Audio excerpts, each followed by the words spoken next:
Most people think cyber attacks start with code.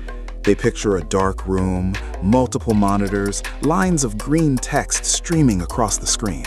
But that's not how most modern breaches begin.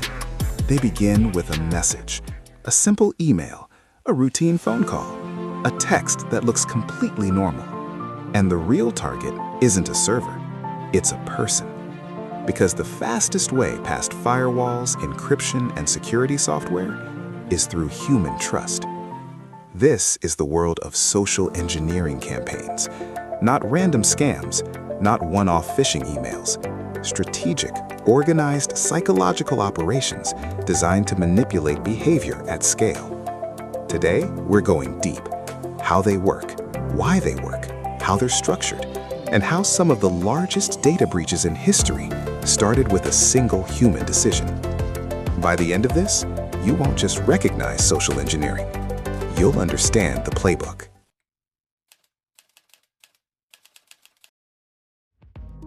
Social engineering is the art of manipulating people into taking actions that benefit the attacker. Instead of breaking security systems, attackers persuade someone to unlock them voluntarily.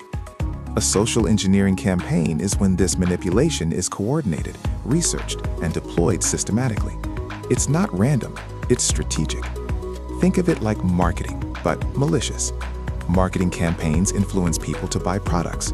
Social engineering campaigns influence people to reveal access. They are structured operations with phases: research, target selection, psychological profiling, message crafting, delivery, exploitation. These campaigns can target corporations, government agencies, hospitals, schools, small businesses, individual citizens. And the most unsettling part? They don't require advanced technical skill. They require understanding human psychology.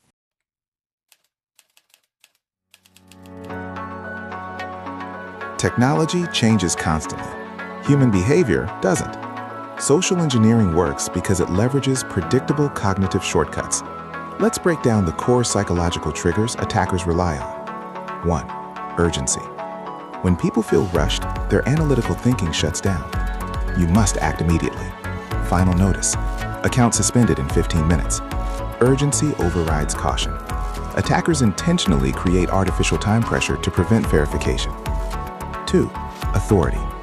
Humans are wired to comply with authority figures. Emails from executives, IT departments, banks, government agencies.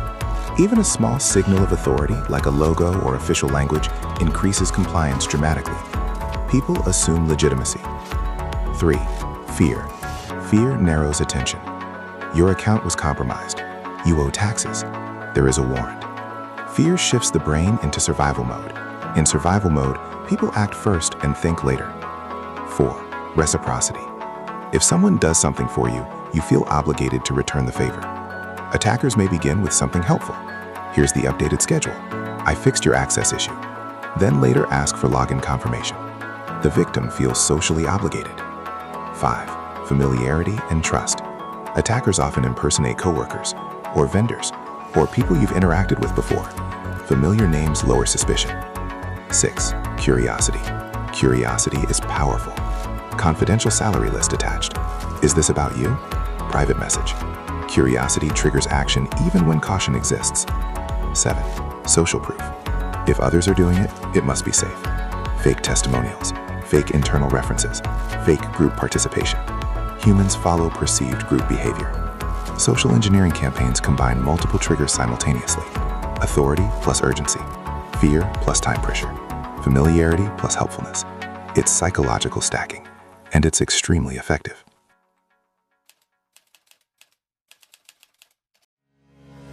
Let's walk through how a sophisticated campaign unfolds. Phase 1. Reconnaissance. Attackers gather information. Public data, company websites, press releases, social media profiles, LinkedIn job roles. They identify who handles payroll, who has system access, who recently got promoted, who posts about work travel. This phase can last weeks.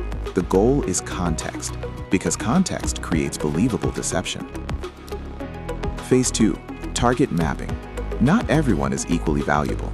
Campaigns prioritize finance departments, IT administrators, HR personnel, executives, third-party vendors. Sometimes attackers start with a lower-level employee to gain entry, then escalate internally. This is called lateral movement.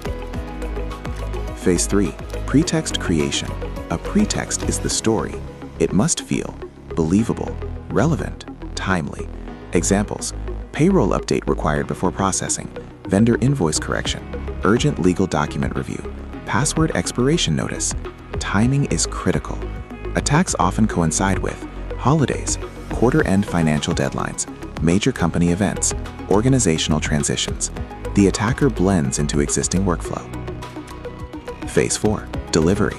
Delivery methods include email, most common, phone calls, vishing, text messages, smishing, fake login portals, social media messages. The message is short, clear, action-oriented, and designed to bypass hesitation. Phase 5, exploitation. Once the victim responds, credentials are captured, malware may install silently, bank transfers are initiated, access tokens are harvested, and the attacker moves fast because detection often follows. Speed matters.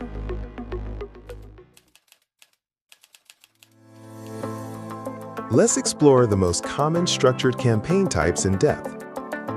1. Phishing campaigns.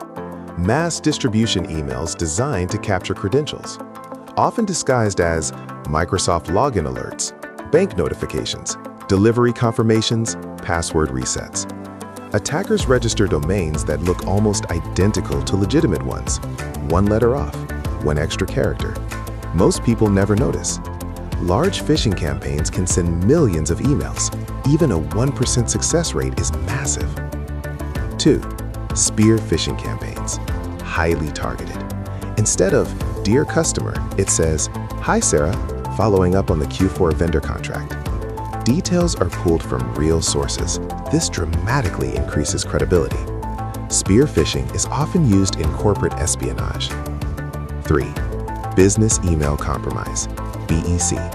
One of the most financially devastating forms. Attackers impersonate CEOs, CFOs, legal counsel. They request urgent wire transfers. Because executives are busy, employees hesitate to question instructions. Billions are lost annually through BEC. 4. Supply chain social engineering.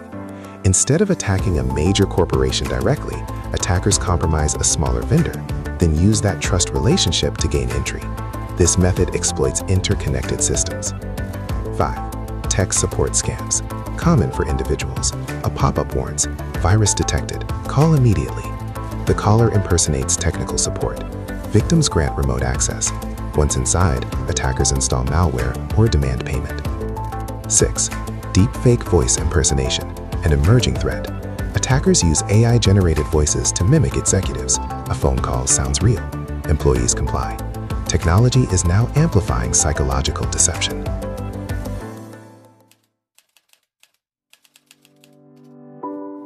There's a dangerous myth. Only careless people get fooled. Not true. Highly intelligent professionals fall victim regularly because social engineering doesn't target intelligence, it targets context. It strikes when you're busy, you're stressed, you're distracted, you're multitasking. The attack aligns with what feels normal, and that's the key. It doesn't feel suspicious, it feels routine. Security failures often happen during ordinary moments. A quick reply, a fast click, a rushed decision. Social engineers don't rely on stupidity, they rely on predictability.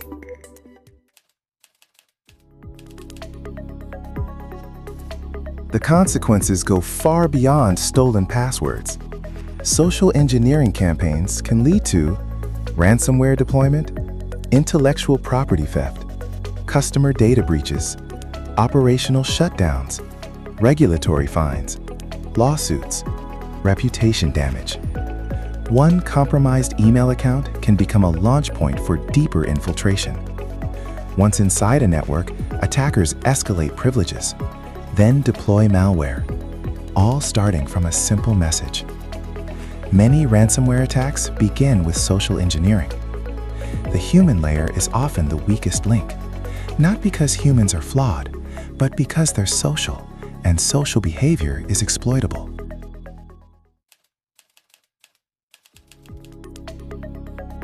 Software alone is not enough.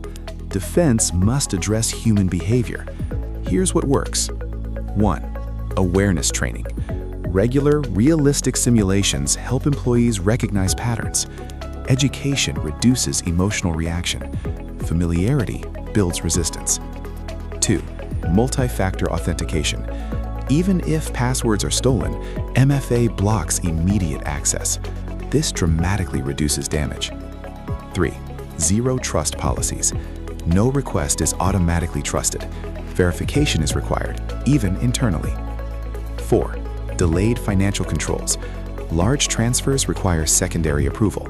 This prevents impulsive compliance. 5. Cultural empowerment.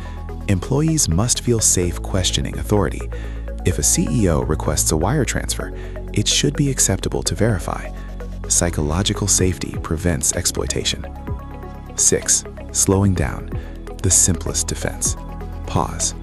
Verify. Confirm independently. Urgency is the attacker's weapon. Time is your defense.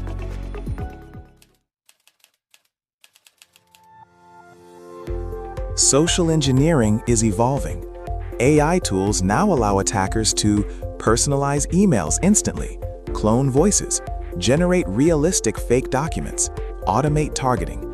But the core principle remains unchanged: manipulate trust. Technology may advance, but human psychology remains consistent. That means awareness will always matter, because no firewall can fully protect against a convincing lie. Social engineering campaigns are not random scams. They are structured psychological operations. They don't break systems, they persuade people. They exploit trust, authority, urgency, fear, helpfulness, and they succeed because they feel normal. The real defense isn't paranoia, it's awareness. When you understand the playbook, you slow down, you verify, you question urgency, and in doing so, you interrupt the campaign. Because the most powerful cybersecurity tool in the world is an informed human mind.